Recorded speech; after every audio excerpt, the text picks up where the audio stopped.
Hi everyone, welcome to my collection 2022. I'm going to go through the entire collection. I've been working a while now, reorganizing everything. Just a bit of a trigger warning, you are going to see dust. It is almost impossible to have perfectly clean cars all the time when I have 1,000+ cars. So this is what I call the main collection. This big wall is cars of Europe. We will start with the BMWs. And the big change this year is the spacing. I'd often get comments that the cars were just too close together. They were mirror to mirror. But I've made quite a few changes. Put cars in some different places. So different manufacturers get their own row. So this is obviously the BMW row. And I often get comments in previous videos that I'm going too fast. So sometimes people say I go too slow. Maybe this will be somewhere in the middle. I'm also shooting in 4K this time. So hopefully that resolution shows the detail of the cars. And I'll shut up now and then so you can just focus on the cars. BMW is one of my favorite manufacturers, so I happen to have a lot of BMWs.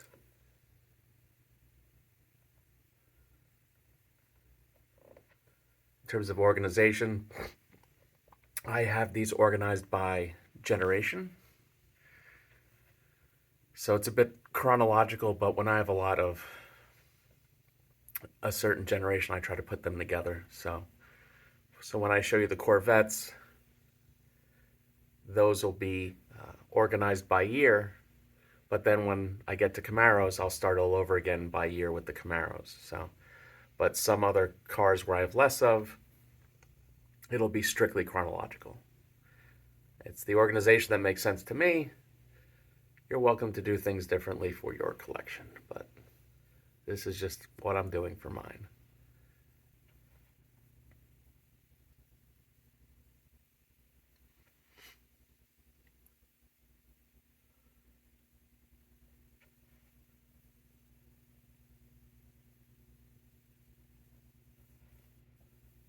Sorry if I'm going a little too fast, but this could turn into a 30-minute video very easily.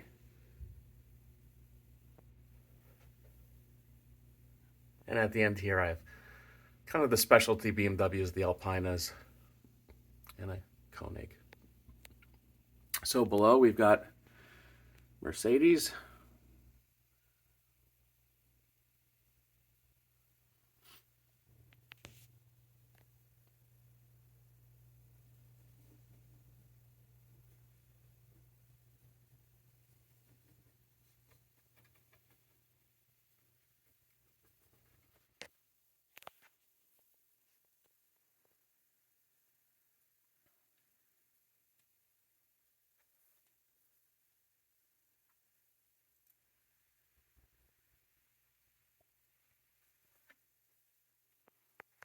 And again, for the first time ever, this manufacturer has its own row.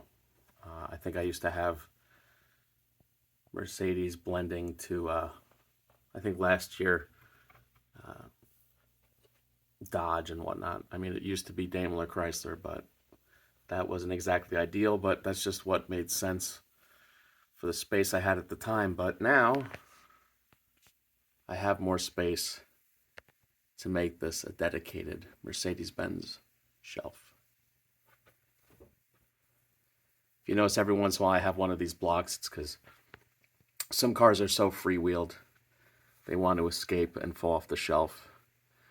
So I put up little rubberized stoppers to keep that from happening.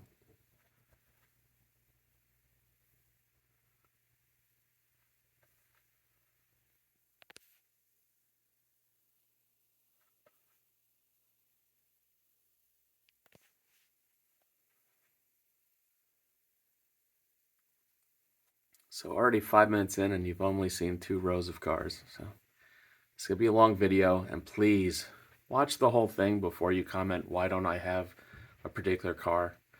That's been a common thing in the past where someone watches only a minute or two, they see some dust and they get annoyed and leave nasty comments about my dust and then say, you have a low-end collection, all you have are cars like this or that. And I'm like, well, you didn't watch the whole thing because every car you're talking about I have in a different room. So withhold judgment on what I have or don't have after you see the whole thing. I think that's a fair thing to ask before typing some angry comment that I don't have a DeLorean or I don't have a Ferrari F40. I do. Just wait. So now again, we're in the Porsche row. And again, this is now a dedicated row. This used to share real estate with the Volkswagens, but now I've got the room to break everything out a little bit.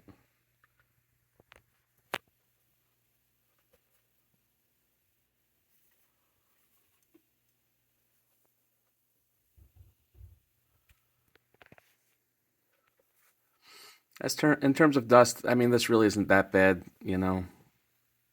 These could be worse. I do have a new filtration system, so the cars have been collecting less dust. But to really address it, every single car needs a full wipe down with quick detail and a microfiber. And again, over 1,000 cars, it's a full-time job.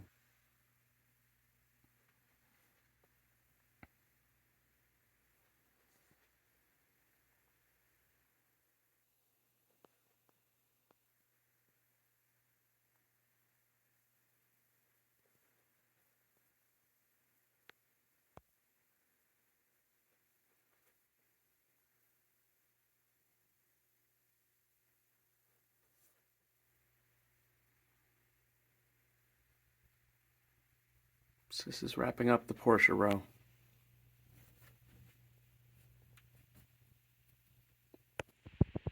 And then below that, we've got Audi. It's a little silly. Right now, Audi has its own row, but I really don't have that many Audis.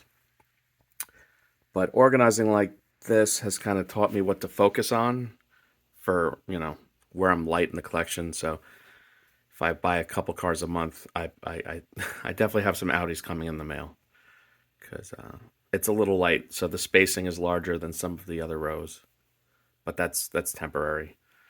About 5 or 6 cars in this row will fill them in nicely. So, you know, the collection's kind of always evolving. I'm always kind of reorganizing or buying a little differently. So right now I'm going to be focusing on Audis and holding off on, say, other brands where the shelves are pretty full.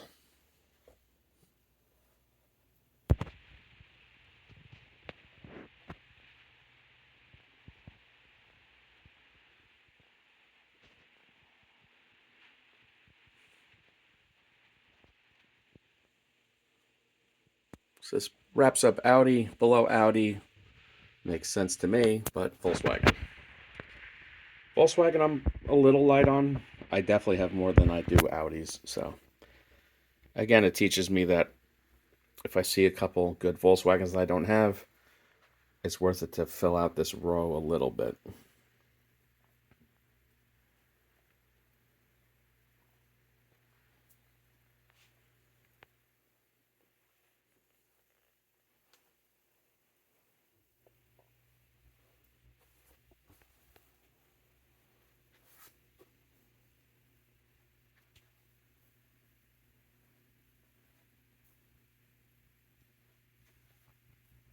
And, you know, over the years, I've gone from diecast to, you know, there's a lot more resin out there, so there's a lot more resin in my collection. Subject matter that would never be made otherwise, you know.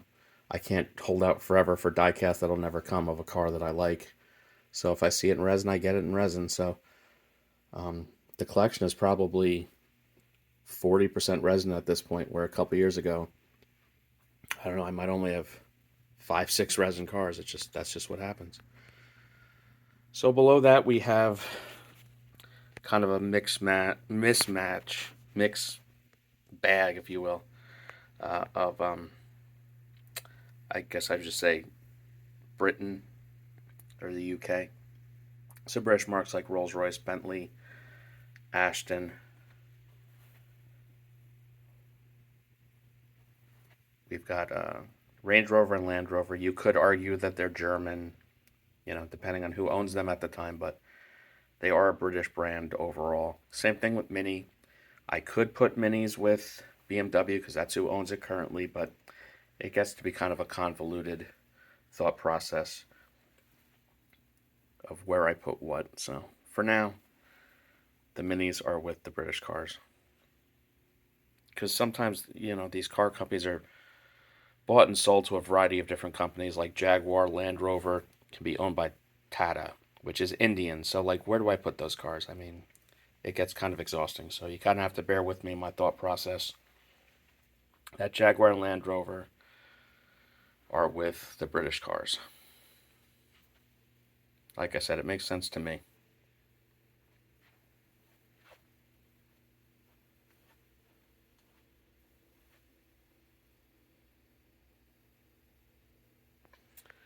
Over here, I got Volvos.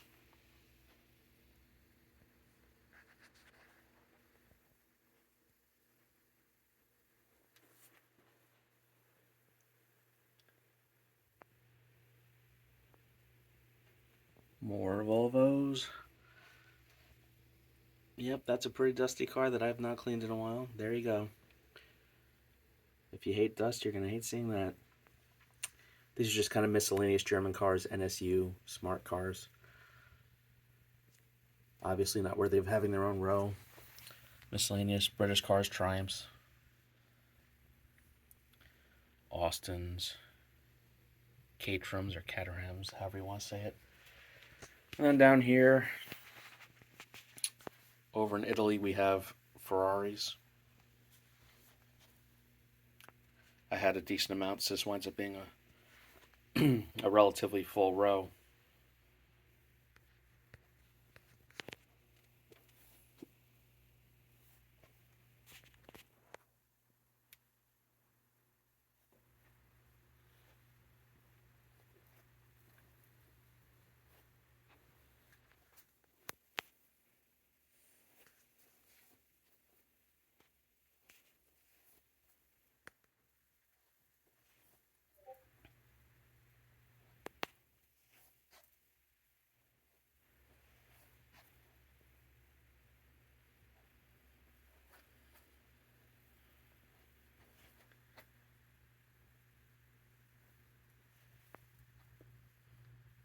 So at the end of Ferraris, like I have above the specialty cars, so these are all Koenig Ferraris. And then below that, oh man, I'm on my knees at this point because we're getting pretty low. We've got Lamborghini.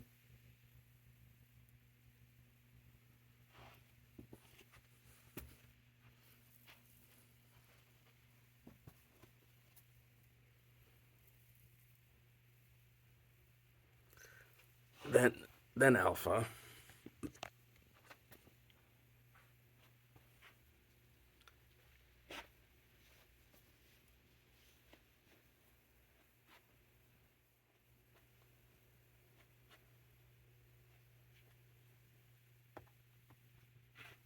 Fiat.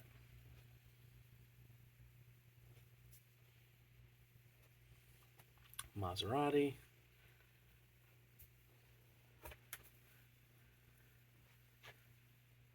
And Lancia. Now currently at the very bottom we've got Opels.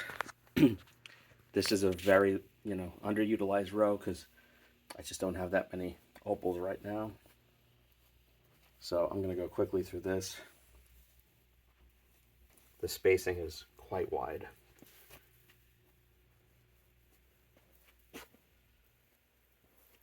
But right now I'd rather have too much space for things than too little. So that's the Opel. So that's, again, I call this the main collection. It's a 30-foot wall. So moving along, we have the French car section. Citroën, Peugeot, Renault, Alpine. They're going to be a little dusty because they're up high.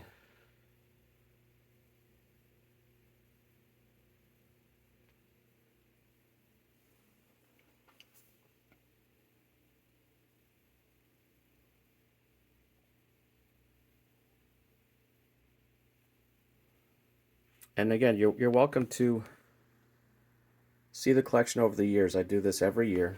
I think it started in like 2018 with about 800 cars. That 800 piece collection video has 1.5 million views. So not bad. So from 2018 to now, about 1,200 cars. I'm averaging about 100 cars a year to add to the collection. So where do we go from here? Okay. Let's go and look at another room that I've created, which is largely American and Australian. This is a new room. So we start out with some miscellaneous American brands and Australian brands. So things like Duesenbergs, Studebakers, and things like that.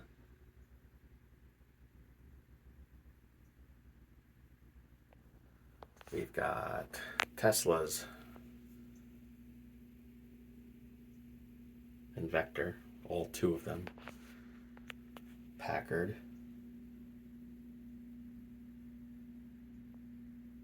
And Nash. Then we have the Australian cars. Again, do you put the Australian cars with Ford?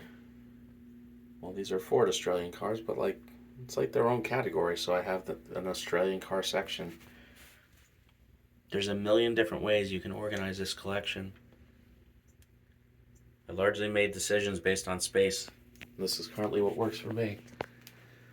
Some we've got Chevys.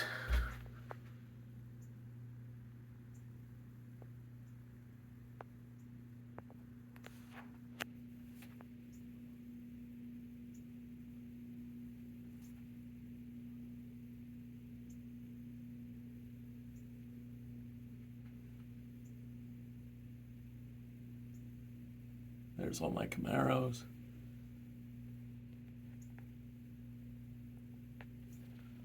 Starting all my Corvettes.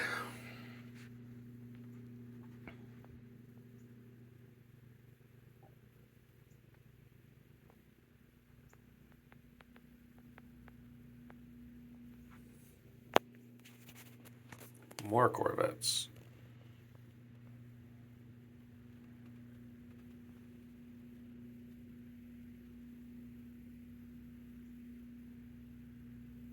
And more Corvettes.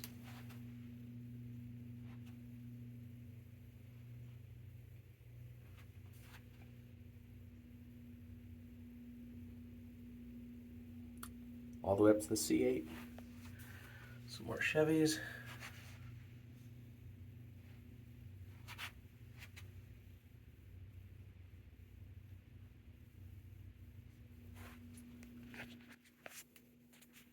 Some more Chevys.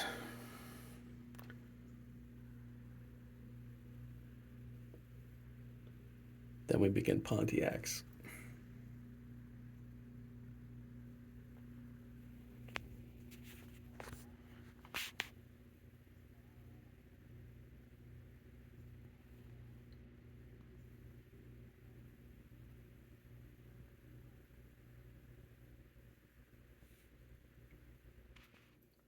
Let's see, where do we go from here? Oh yeah, more. Do we have more Pontiacs? Somewhere we have more Pontiacs, but anyway, let's go down to Buick.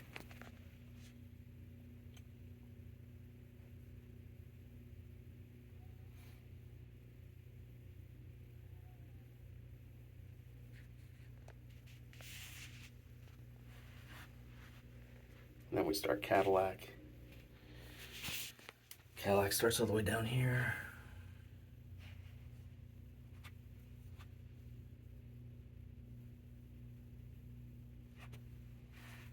More Cadillacs up above.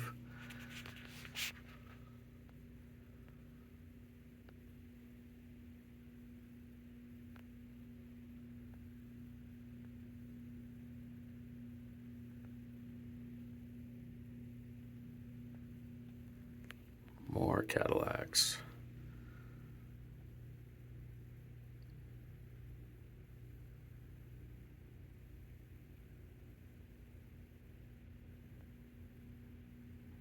We got Oldsmobile. These used to be in what was called the Killed by GM section, where I had Hummer, Saab, Oldsmobile, Saturn. But I broke them out, moved them over here. Speaking of Hummer, there you go, Hummers. And then Saturns.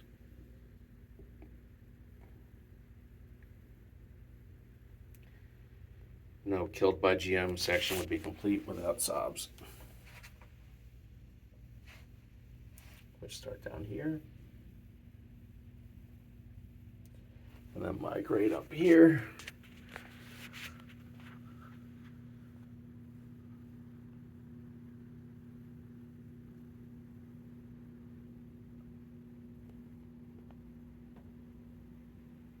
And then transition into Chryslers.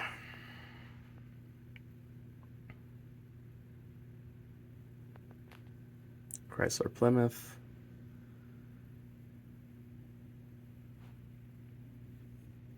And then Dodge.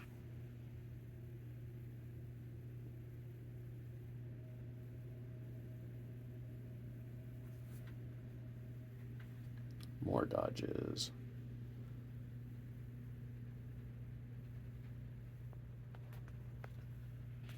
And we have Jeeps.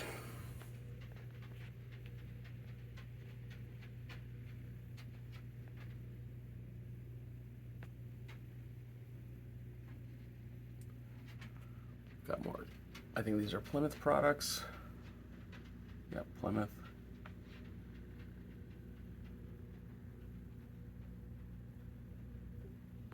We have Dodge trucks down here.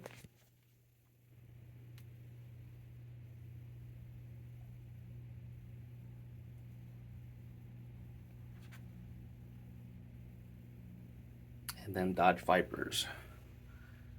Just based on room and similarity, I put the Vipers together. And for now, I have a couple of blank spaces. This is to allow for growth. I don't want to instantly have to redo the entire collection. So over here, this is where the Ford products are currently living. So we have all the Thunderbirds.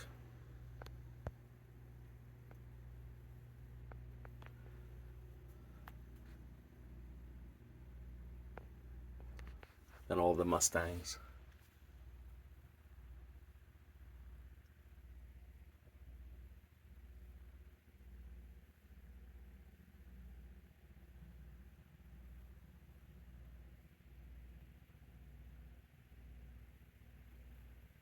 More Fords.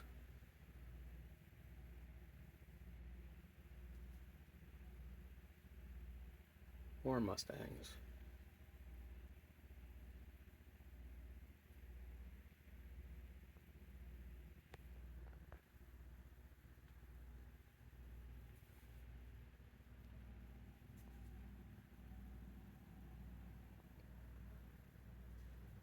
Ford trucks, Broncos and whatnot. F-150s, F-250, Expedition, another F-150. Over here we have a 1/8 scale Citroën 2CV if you will. So over here is a main cabinet. These are concept cars, or a rule is I put anything AutoArt signature in a case, or CMC in a case. So that's the rule over here. So it's either AutoArt signature or something significant like this is a Hot Wheels Super Elite. So cars of that level are worthy of having an enclosed case. These are all the 1/12 scale cars.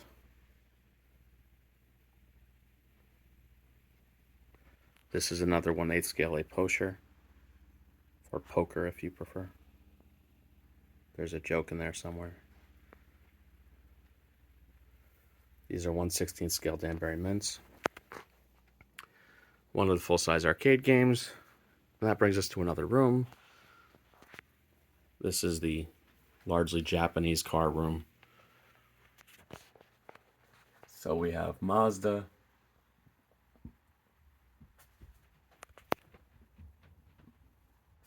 to Mitsubishi,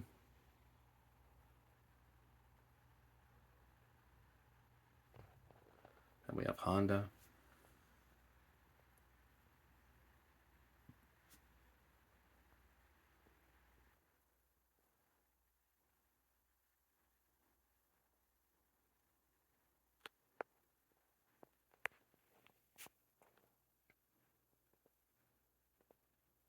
Some Suzuki, a couple of Hyundai Kia, Subaru, a couple Subaru stragglers. Then we've got Toyota up here.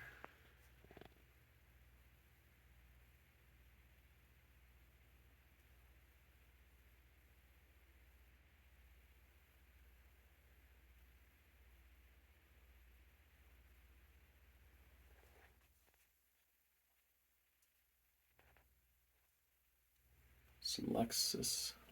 I don't know what the plural Lexi is. Plural for Lexus. Lexuses.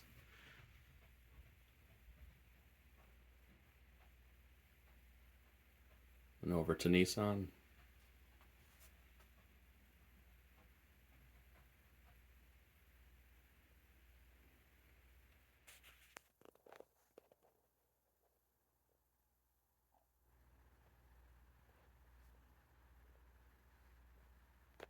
Couple more Toyota product stragglers that aren't quite organized just yet.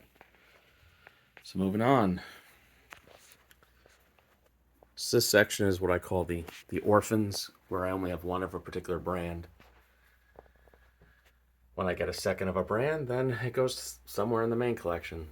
So I have a Accord or I have a Hudson. So it stays here in the orphan row for now.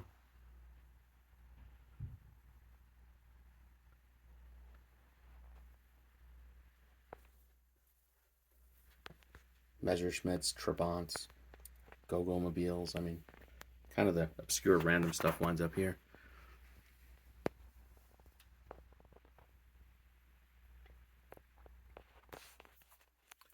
I also have, to go with the video game, initial D, I have the 3 hero cars. So those go up here. Surrounded by more orphans, as I say. Some more orphan cars over here. I do have more than one Bugatti, but this one is so big it can't go in the main collection. So I kind of had to break my own rule a little bit.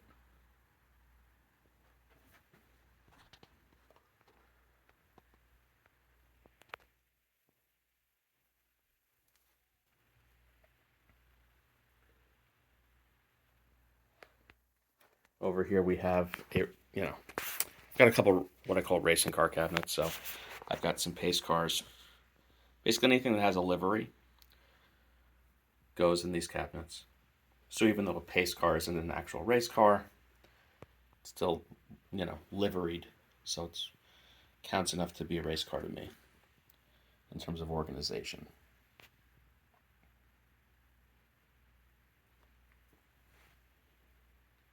It's not a focal point of the collection, so I don't focus on growing these or expanding them too much unless there's something very significant I'm missing.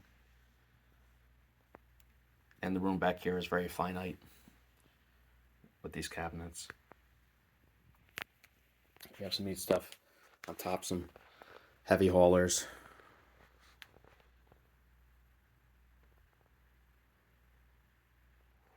More race cars underneath. Some people have asked, this is my certification for clay sculpting, so it's a quarter scale Cadillac Escala concept car.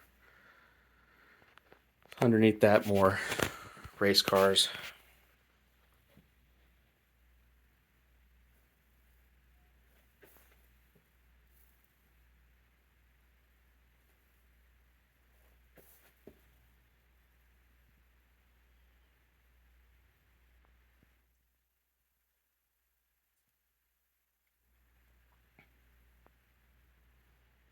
This is over 30 minutes, this video. I wonder how many people are actually going to stick around for the whole thing. So hopefully people don't complain I'm going too fast. These videos previously have been 12 minutes or two like 8-minute segments. I'm trying to make this just one video.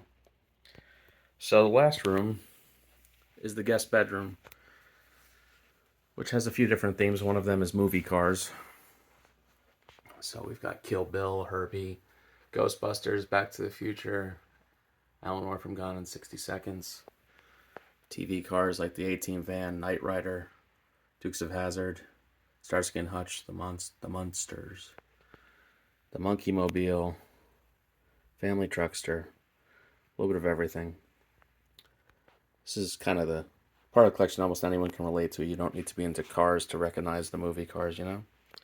So it's kind of in the guest bedroom for people to geek out over a little bit. The James Bond cars.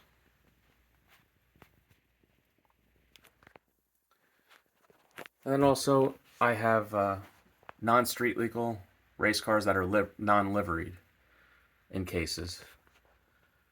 This is an exception. This was the first car my wife ever got me, so it gets a case. So in this room we have concept cars. Again, AutoArt signatures get cases. Non-liveried race cars and concept cars. So that's the thought process for what gets cases and what doesn't get cases.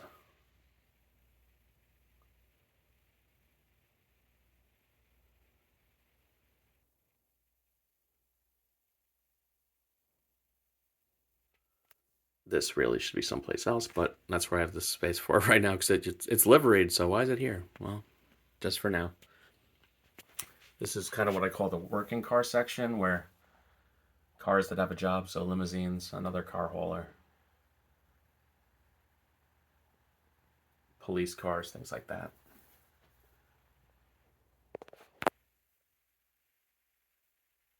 These are cars that are yet to be reviewed.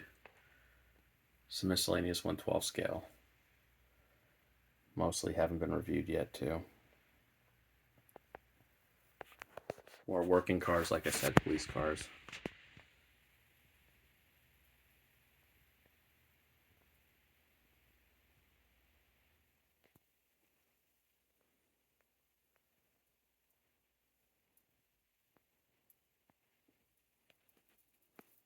Taxis.